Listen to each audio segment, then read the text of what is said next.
राष्ट्रपती झाली माय, पण डोक्यावरचा पदर पडू दिला नाही. काय नाव आहे? हा, आपल्या काना देशाचीच, काना देशाचं माहेर आहे त्या बाईचं, प्रतिभाताई पाटील. राष्ट्रपती होई गई माय, पण तरी डोक्यावर पदर पडू दिला नाही. काय संस्कृती महाराज. एखादा फोटो मध्ये केलं का प्रतिभाताईना पदर पडेल असं? राष्ट्रपती होई गई बाई, तरी पदर पडू दिना नाही. मन बहीण बचत गटनी मीटिंगले जा आणि पोलो तिरपा खोशिले. ओ सांगू काकू पदरले, ओ बहीण तू खिचडी वाटस, ओ सोनचिडी. आटे राष्ट्रपती पदरले जाणे खिचडी वाटणारी बहीण तिरपा पदर खोशिले. भानट सोरूत नाही.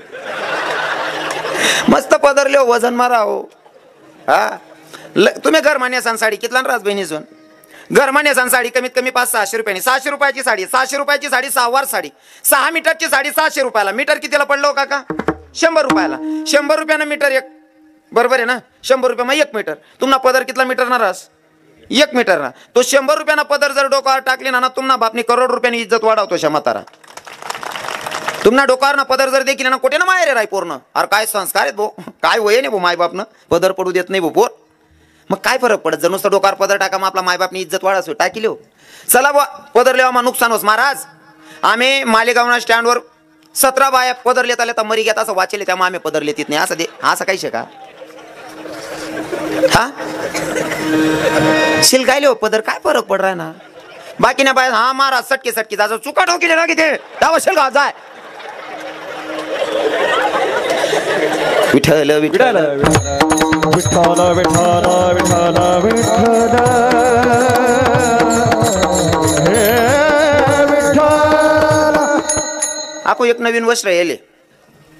मी प्रत्येक कीर्तन मा सांग राहते ते वस्त्र तुमले माहिती नाही. खेळा माझं का गुशी जायले कोपरे कोपरे गाऊन माले जर दिकना बिकना ना एकला तो गाऊन डायरेक्ट चाकू घाली खून करणार त्यांना. त्याने इथला सत्यानाश करेल ना. तो काय आपलं संस्कृती नाही, आपला धर्मामा नाही, काय हिशोबमा नाही भरतो. कथाही नाही येईल काय येईल काही समजी राही नाही. जर तुमच्या शरीराला व्याधी असेल तर नक्की घाला माया हो. जर तुम्हाला शरीराला काही त्रास आहे भाऊ, उठणं बसणार काही त्रास होणार, नक्की घालायला पाहिजे. मी विरोध करणार नाही, पण काम नाही गरज नाही तो गाऊन घालेन. तुम्ही भटकाव फिर येते बहिणी हा येडापणा नाहीत काय शे. आणि समजा तुमले जर सवय पडीच घेऊ गाऊन घालानी, रातले घालल्या ना रूममा घुशी जावा ना, तटेच बदलायला ना, ततच पडी राहा ना, बाहेर निघाणं नाही, तोंड काढानं नाही. कारण तुम्ही जर बाहेर दिकी घेता अंधारामा, एखादा कच्ची मत ना ब्याईन मर जाई ना. तुम्ही काय चांगल्या दिखतीस का त्या गाऊनवर? त्या बाजरीवर ना चिडा उडाल नाही, लाकडे काढ देत का आपण? तशा दिखतीस बहिणीवर तुम्ही. म्हणीशीन ते गाऊन फावून घाली बाहेर निघाणं, घरमान मरी मरा ना तुम्ही. विठ्ठल विठ्ठल विठ्ठल विठ्ठल विठ्ठल विठ्ठल विठ्ठल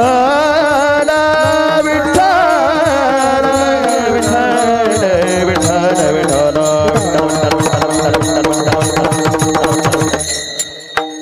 अंजनी मातेनं जर का प्रसाद भक्षण केल्या समोर माकडाला बघितलं आणि ते बघितल्याच्या नंतर तिच्या मुलाला सुद्धा शेपूट आली. म्हणजे हे जे आपण बघतो, जे विचार करतो ते आपल्या लेकरांवर पडतात. दिवस गेल्याच्या नंतर तेवढी मर्यादा पाळली पाहिजे बरं का, तेवढी मर्यादा पाळली पाहिजे. अर्थात हनुमंतरायांचा अधिकार वेगळा आहे, हनुमंतरायांना कर्तबदारी करायची होती त्याच्यामुळे शेपूट आली, तो भाग पण वेगळा आहे. पण मला जे सांगायचं याच्यावर लक्ष द्या. जर पोरं चांगली जन्माला आली पाहिजे असं जर वाटत असेल ना, त्याच्यासाठी मायबापांची कुक सुद्धा तेवढी पवित्र असली पाहिजे, म्हणजे चांगले पोरं जन्माला येतात.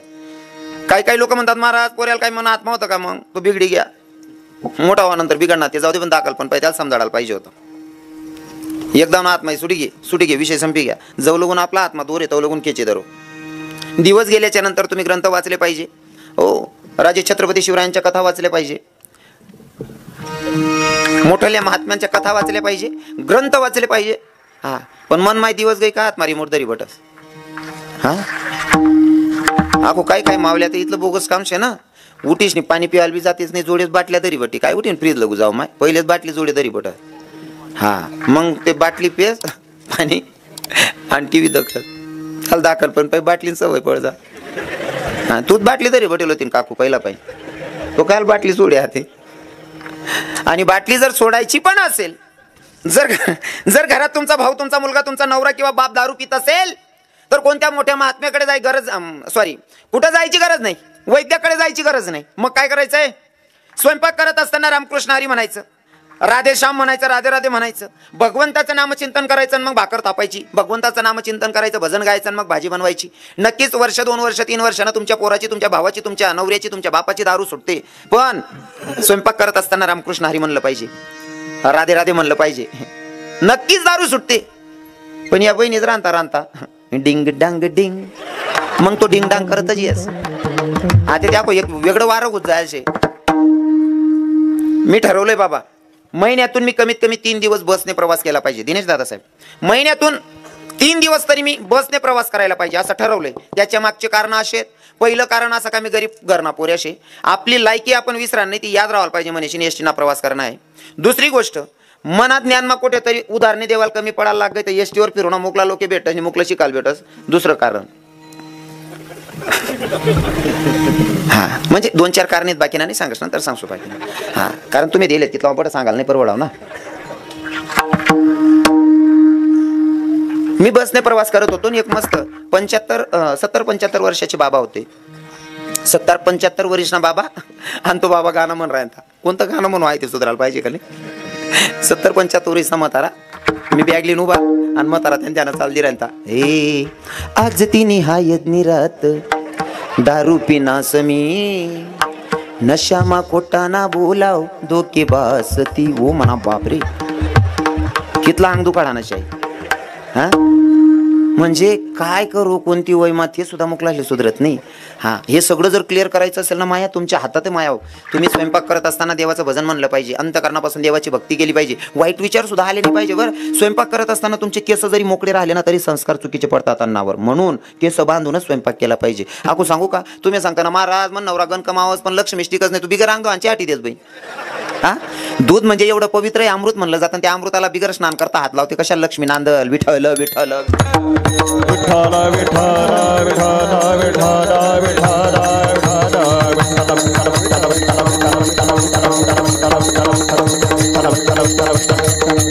जगायचे नियम जर माहिती पडले ना आणि नियमाचं जर पालन केलं, पक्का विश्वास आहे आपण अजिबात दुःखी राहू शकत नाही.